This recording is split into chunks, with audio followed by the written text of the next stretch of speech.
सिंध बाबिल इस्लाम,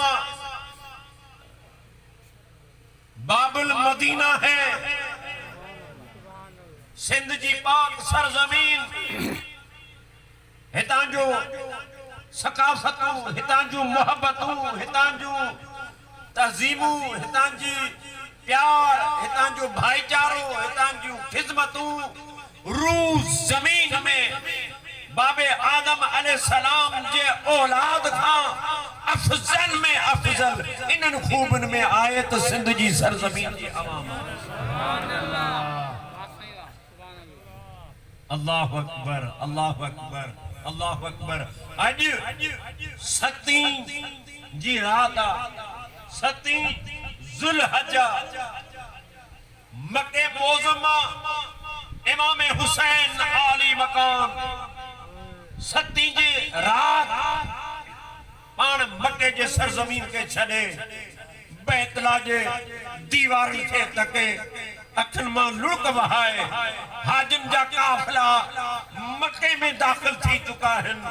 आई मोहम्मदी बचड़ो अल्लाह जे दोस्त हजरत इमाम हुसैन आली मकाम पंहिंजो अहल कबीलो, पंहिंजा बच्चा, पंहिंजा साथी, पंहिंजूं आराणियूं, पंहिंजा पर्देदार वठी अल्लाह जे राह में कुर्बानी ॾियण जे लाइ करबला जे तरफ़ रवानी कई, कूफे जे तरफ़ रवानी कई। मुंहिंजा भाउ अॻियां हिकिड़ो इन तज़किरे इन वाक़े में हिकु नुक़्तो आहे जेको सिंध जे सरज़मीन जी जेका गुफ़्तगू फ़क़ीर पे कई।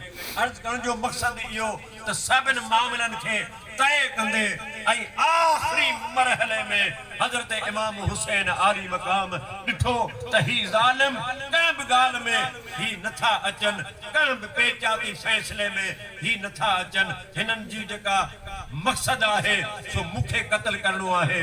हज़रत इमाम हुसैन आली मकाम पंहिंजे पर्देदारनि जे लाइ मुस्तफ़ा अलैहिस्सलाम जे आरियाननि खे मदीने में पहुचाइण जे लाइ प्यार मोहब्बत जो पैगाम ॾिनो, प्यार मोहब्बत जो चंद ॻाल्हियूं कयूं।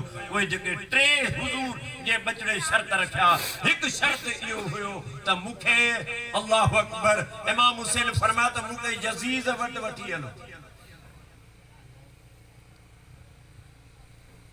जे इएं नथा कयो त पोइ मूंखे अवां जो गवर्नमेंट जा माण्हू गॾिजी हलनि, ही अवां ख़त ख़ुतूत जेके लिखिया उन्हनि में इहो त मामलो हो ई कोन।